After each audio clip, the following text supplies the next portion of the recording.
People. I haven't been reading as much, but I'm still reading. The Life of My Choice, Wilfred Thesiger. I don't know how to pronounce the guy's last name. He's a pretty interesting individual. He was born into the diplomatic corps. His father was in Abyssinia, and he was born there, and he went back to England and did some schooling, but he just loved North Africa. He's written a couple of other books, The Arabian Sands and The Marsh Arabs, and I'd like to get them both and read them both. He's not a great writer. I don't know that he would have been my buddy if I knew the guy, but he's a pretty interesting individual. He's even in the SAS for a while. He fought against the Italians, and he even saw action against the Africa Corps, against Rommel's troops. And apparently Rommel himself was pretty close to capturing Thesiger. It's interesting. He goes into great detail about the SAS unit that he was with. Goes into great detail about its successes, but there's a point where they almost all get caught, and he says, "Little did I know at the time, but everybody else was killed or captured." He also says that the Africa Corps never developed any kind of behind-the-lines raiders, and that's not true. They had Ramkey's raiders, which, I don't know, I read about so long ago. It seems like a different lifetime. So I got some notes in here. I'll try and buzz through this pretty quick. This book took me, it took me probably 3 weeks. I've literally been working 13 days of a 12-hour shift, 1 day off, and then I go right into another 13 days. So it doesn't give you much time for reading. There's some nights that I get home and I read about 4 pages and I go to sleep. He's talking about his ancestors and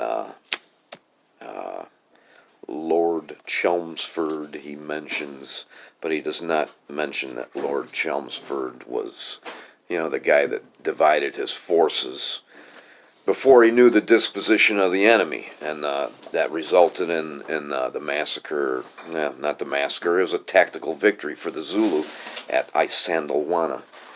And the book was written long enough ago that he uses the term Kaffir, and as we all know, Kaffir is a derogatory term, and we try to use the correct tribal names now. All through the book, he's a big game hunter, and he brags at one point that he's killed 70 lions. That's one of the reasons I didn't like him. I know that at the time that's what English people did when they were in somebody else's country, but I don't know. I'm sure they all didn't do that. And here he's talking about his father hunting tiger in India. As we all know, tigers are probably in the wild anyway. They're on their way out. And his father wounds a tiger, and they never even find it. Okay. I got here to read something. Oh, yeah. He travels around all over what we now call Ethiopia. It was Abyssinia then. He goes through the Sudan, anything in that northeast corner of Africa. He just hikes around, or he rides a mule, or he rides a camel. He goes on these fantastic trips, and he's way ahead of his time when it comes to dealing with the native populations. I think Thesiger actually preferred the indigenous people to his own British people. So I'm going to read something here.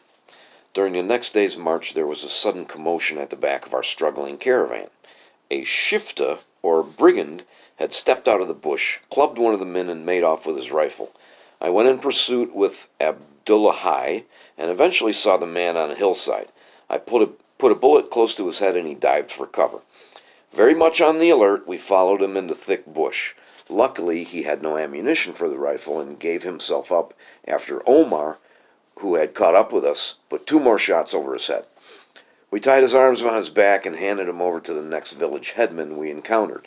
A few days later, we passed the desiccated corpse of another brigand hanging on a gibbet beside the track. Hyenas had torn off his legs. uh, Hopefully we all know what a gibbet is. I'm not going to insult your intelligence by giving you the definition for a gibbet. If you don't know what it is, look it up. Second paragraph. He's just got this marvelous ability to get along with all types of different people. Sometimes he doesn't even speak the language, and he still is able to do it. As I looked around the clearing at the ranks of squatting warriors and the small isolated group of my own men, I knew that this moonlight meeting in unknown Africa with a savage potentate who hated Europeans was the realization of my boyhood dreams. I had come here in search of adventure. The mapping, the collecting of animals and birds were all incidental. The knowledge that somewhere in this neighborhood 3 previous expeditions had been exterminated, that we were far beyond any hope of assistance, that even our whereabouts were unknown, I found wholly satisfying.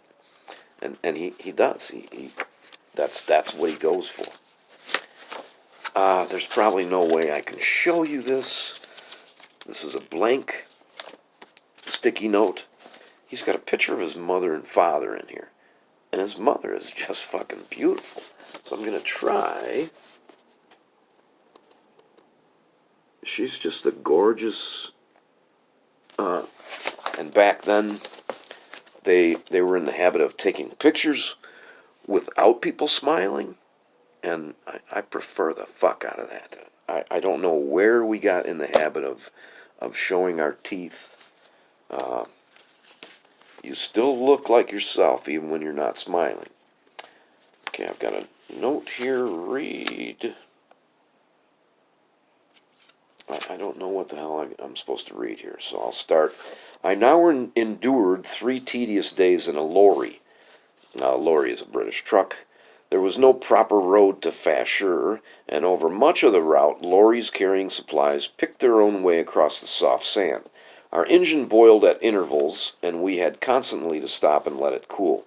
I spent the first night with Nahud with the district commissioner.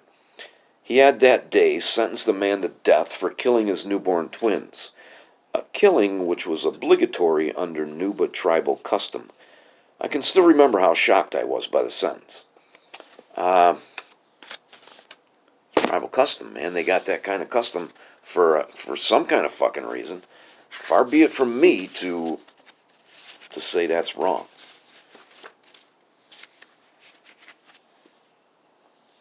I got another read thing here. After a fortnight, I got back to Khartoum from the Tagabo Hills, and one afternoon, returning from the office, found several men waiting outside my office with the skin of a lioness they had speared that morning. Lying on the skin were 2 tiny cubs whose eyes were barely open.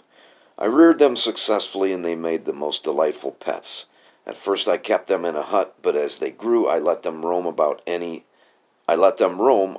daytime. They liked to lie in my bedstead on the veranda. So, yeah, the lion cubs. Somewhere here there's a picture of him with the lion cubs. He lets them get to 9 months old, and then he shoots and kills them.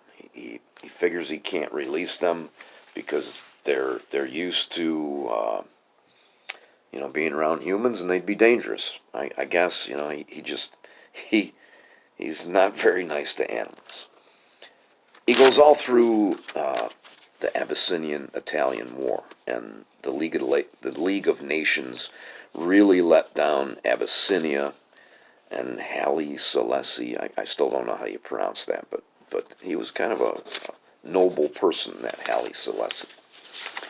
The Italians used gas on him, mustard gas, and they had a pretty large air force committed to that war. Okay, and this is the first time I write.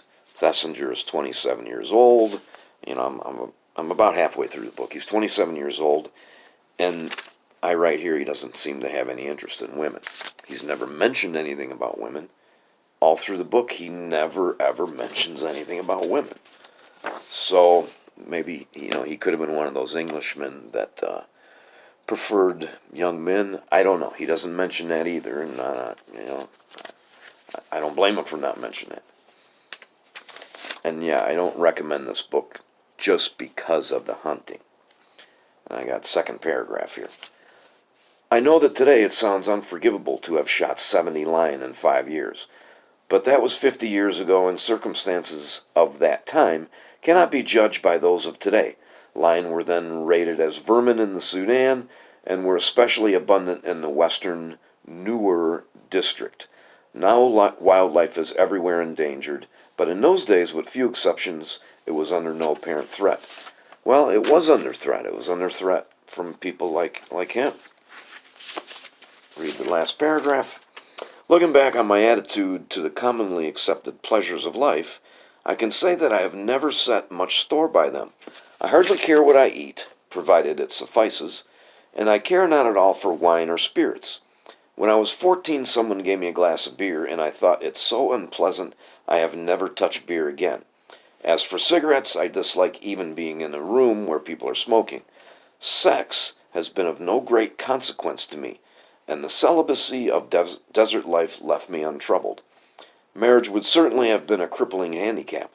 I have therefore been able to lead the life of my choice with no sense of deprivation.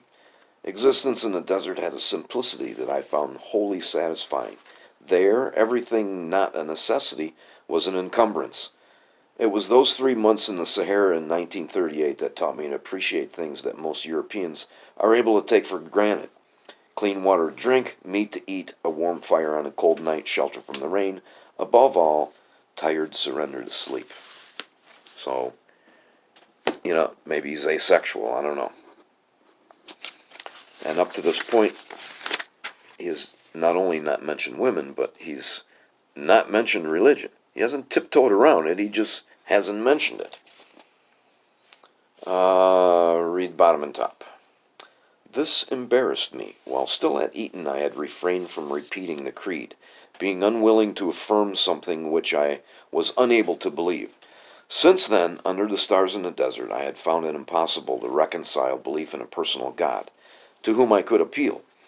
With whatever abstract force governed the universe and regulated all things, from the movement of stars in the outermost galaxy to the pollination of plants on this planet. However, I had grown up in a Christian tradition, and though I did not believe in Christ's divinity, I accepted Christian ethics, and to that extent regarded myself as a Christian. It was years since I had taken communion, which had never had any significance for me. Now I accepted the bishop's offer rather than disappoint this devout and well-meaning man. He gave it in an abandoned Nuer hut, the only building there on the riverbank. He then went on to Juba, and I hunted and shot a lion. So, I guess what he's saying there is he was an atheist. Another reading here.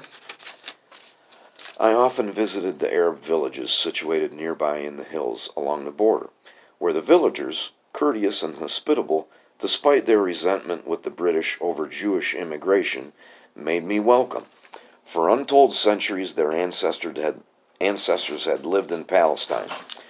A few years later, with the virtual connivance of Britain and America, they were to be driven from their homeland or subjected to the intolerable rule of the Israelis, who claimed the right to a country from which they had been expelled 2,000 years earlier.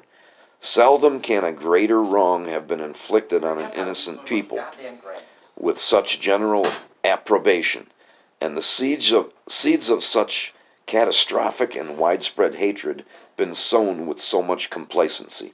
What are you bitching about? He just blew up again.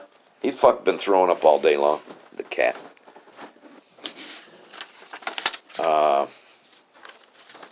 little bit about Arabian sands. There's an excerpt from the Marsh Arabs, but you know what? I had marked mark those down to read. I'm not going to read them because I'm going to end up reading that book. And I think this is my last note here. Second paragraph, and this takes place in 1960. A lot of this stuff is before the Second World War, and it just goes from there. North from the glaciers and forests on Mount Kenya, and from the country's highland areas, the terrain falls away in altitude and becomes increasingly sun-scorched and barren as the traveler approaches the lava fields around what was Lake Rudolph, known today as Lake Turkana. As a boy, I had read exciting books by men who had visited or administered the nomadic tribes in this vast and desolate northern region, and I had always wanted to travel there. Now I did so. I lived in a tent, used camels for transport, mainly to carry water, and with a retinue of a dozen tribesmen traveled for months on end. That part of Kenya teemed with wild animals, including herds of elephant and many rhino. By now, I had given up all shooting, unless it was to get an occasional buck or bird for the pot. Every morning I woke to another marvelous day. That's it. I'm going to put this one on the shelf and start something else. Thank you.